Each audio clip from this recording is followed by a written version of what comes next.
It's hard to believe, man, but we still haven't seen a real interview. We still haven't seen any press conference at all. And we still haven't seen any actual policy added to the Kamala Harris website. And, we shouldn't be surprised. This is who these people are. All they want to do is talk about identity.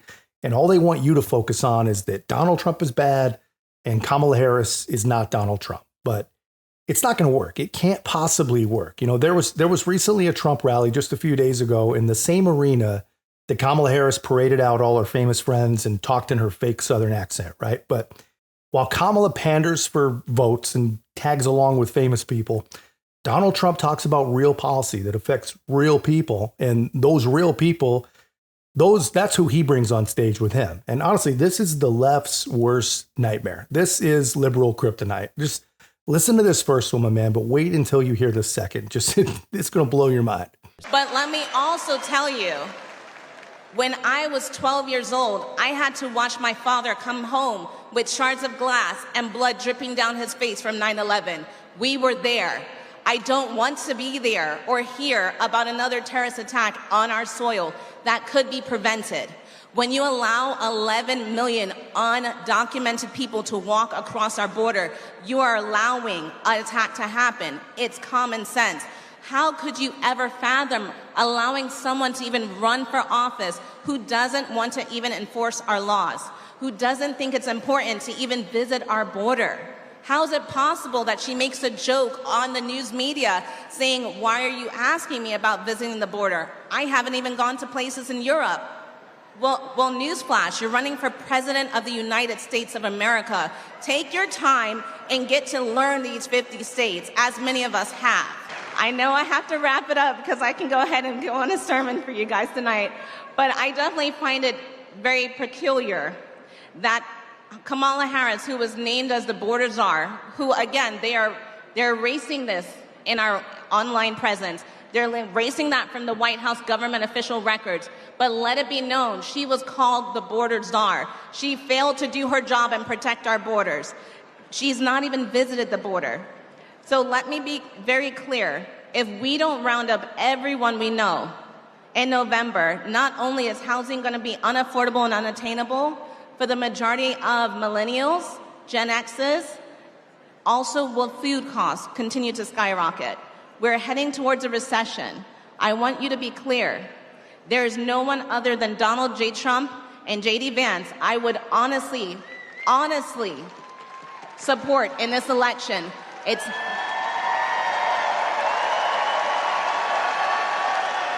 What do you see and hear here that you're not going to see or hear at a Kamala Harris rally? The things that I think are different, you're not going to hear anything about race. This has nothing to do with pandering to some particular group, one group or the other. This is all about policy. This is only about policy. The left is going to brand these women as just some sort of useful idiots or low information or something even worse, because the left, I believe the left hates nothing more than one of those groups that they believe they own actually escaping the Democrat plantation, man. And this next girl, I'm telling you, man, this next girl, she is going to be a superstar for sure. No matter what she does in life, this girl is going to be a star. And we've seen her before. The first time we saw her, she ran into President Trump at a Chick-fil-A. And of course, the left, they said he was racist for even going to a chicken place in Atlanta. And then they said that this girl was just some sort of plant. They said she had to be a plant. So an unforgettable moment on the campaign trail for one voter who got a big hug from Trump at an Atlanta Chick-fil-A while he met with supporters. Watch. I don't care what the media tells you, Mr. Trump. We support you. We love you. Okay, 4 p.m. We've been 4 p.m. Come here, let me give you a hug. Please do.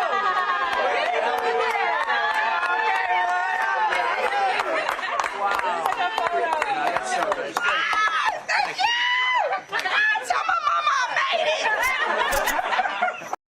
Look at the joy. Here to tell us about it is that young woman herself, Michaela Montgomery. She's also the founder of a grassroots political group to conserve the culture. Michaela, I've been waiting for this interview all morning. I've been waiting for this my whole life. So thanks so much for joining us. So you told the president when you were hugging him, I don't care what the media says, we support you. Tell me what you meant by that.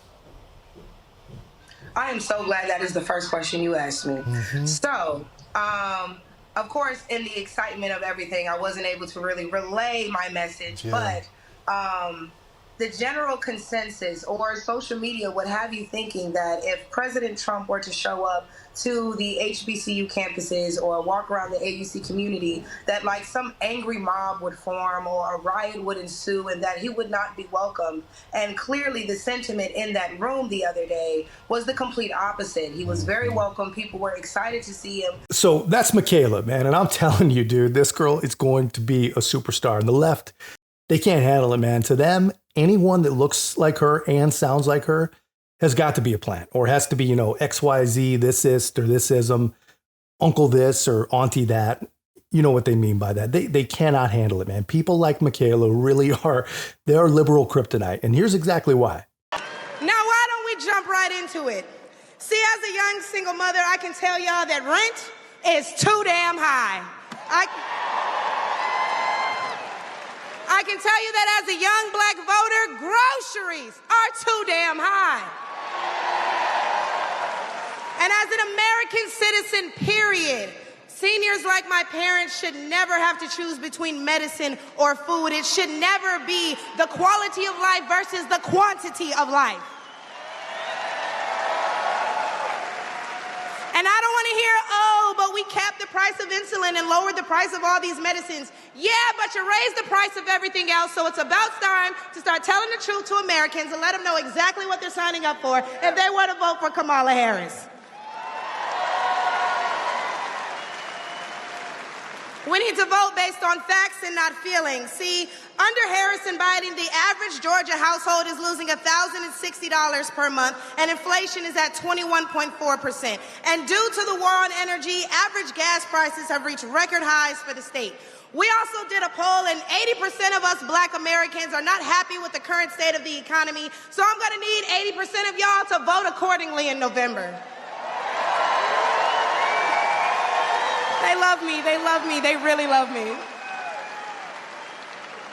left wants you to get in your feelings about things that have been said, but I want you guys to pay attention to what has been done. They don't want to talk policy. They just want to use propaganda to steal your vote. The left is trying to tout this woman as a savior for the black community, but all she's done is hurt the black community since she came into the game.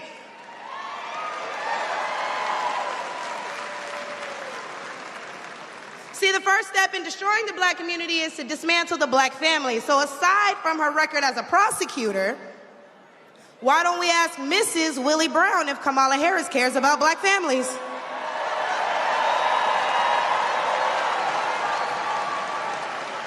I wonder if Mrs. Willie Brown, a black woman, is also with her. A few days ago, President Trump said he didn't know Vice President Harris was a black woman. I'm trying to figure out what all the outrage is about because she's only black when it's time to get elected. Did I lie?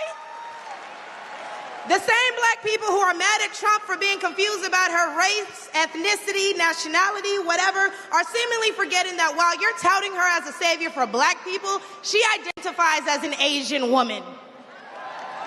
She chose her side and it wasn't ours. When asked if she would ever do anything specifically for black people, she said no.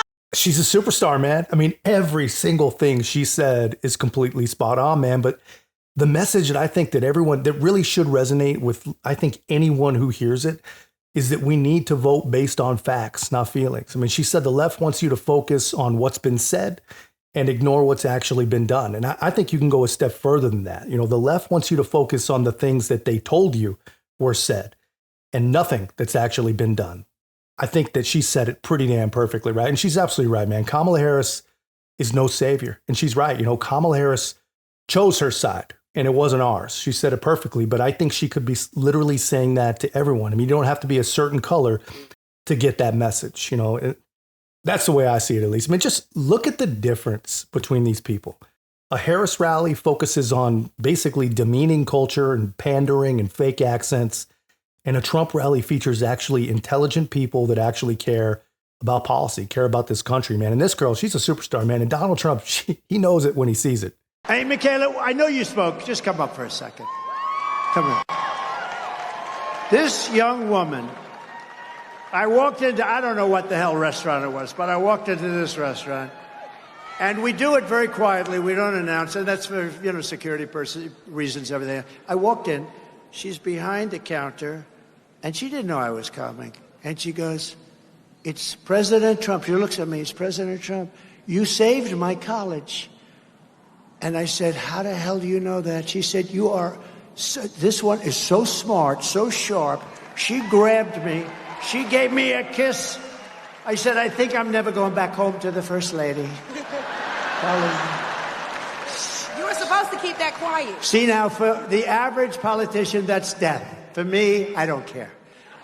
I just want to tell you, you are an unbelievable person with a great personality. You lit up the whole room.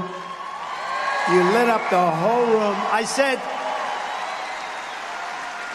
weeks later, I'd go, "Who is that person that was so incredible?" She knew everything about me. She had no idea I was coming. She knew everything about me. And, the historically black colleges and universities, I gave millions and millions, billions of dollars to. They kept coming back, and I said, "Why are you doing this?" And we gave them long-term funding. And she knew that because she said her college, she loved her college. She said it was so great, right? You loved it. The illustrious CAU. Yeah, that's right. She loved her college, and she said, "You saved my college." What was your college? Tell them. The illustrious Clark Atlanta University.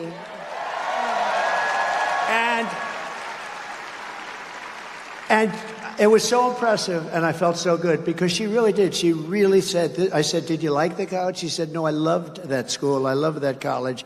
And that's what it's all about. But you are an incredible person. I think you have a tremendous future. I really do. Thank you. And I'll do whatever I can to help you. Okay? Thank you, Dad. Thank you very much for your help. Great job. Thank you. You want to say something else? Man, Oh. I thought I was done.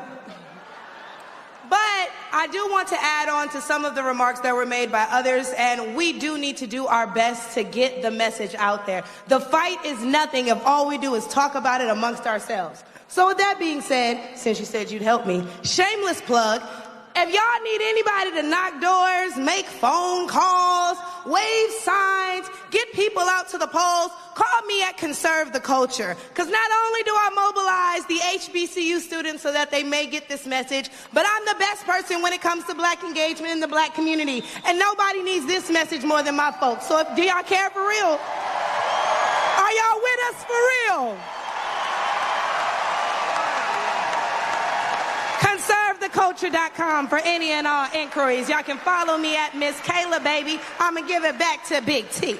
This is why we have to win, man. People like this is why we have to win, man. For all the Michaelas of the world, we have got to win. We have a country worth fighting for, man. And we've got the movement and we've got the moment to do it right now. And the left, all the left has is manufactured, propaganda-driven excitement. They've got failed policies. And honestly, they got one of the most radical and most unlikable candidates in all of American history, right? They can't hide her forever. They will not be able to scrub all of her insanity from the internet, and they will not be able to trick the millions and millions and millions of Americans that can still form their own thoughts and make their own decisions. And I think there's a lot more Michaelas in this world than the left actually realizes. But that's just my take, man. I thought you'd appreciate seeing that, guys. Let me know your thoughts in the comments. If you haven't already, be a part of our growth. Make sure to like, comment, subscribe. Most importantly, share the channel. I'll see you in the next one.